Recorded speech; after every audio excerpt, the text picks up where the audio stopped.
High বন্ধুরা, তোমরা কেমন আছো? আমি এখন ভালো আছি। আজকে আমি মন্দিরে চলে এসেছি। তোমাদের দাদাভাইয়ের সানডেতে ছুটি আছে, তাই আমি মন্দিরে এসেছি। দেখো, তোমাদের মন্দিরটা দেখাচ্ছি।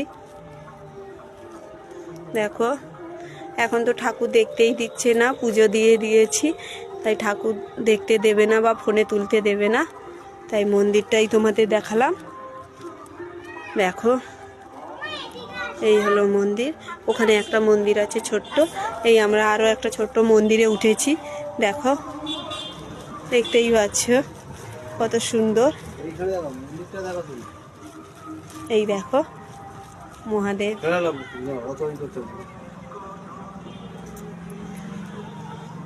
বেশ ভেতরে প্রবেশ নিষেধ,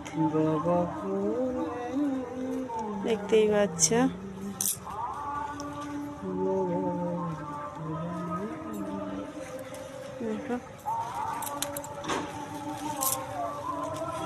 আজকে তোমাদের দাদাভাইয়ের ছুটি, তাই সানডে আজকে ছুটি, তাই আমি ওকে নিয়ে মন্দিরে চলে এলাম। আসবো বলে আশাই হলো না, তাই আজকেই চলে এলাম। দেখো, তোমাদেরও দেখিয়ে দিলাম যে আমি আজকে মন্দিরে এসেছি। তোমরাও বলো মন্দিরটা কেমন লেগেছে। তোমরা এই মন্দিরে আসতে পারো ঘুরতে, খুব ভালো লাগবে।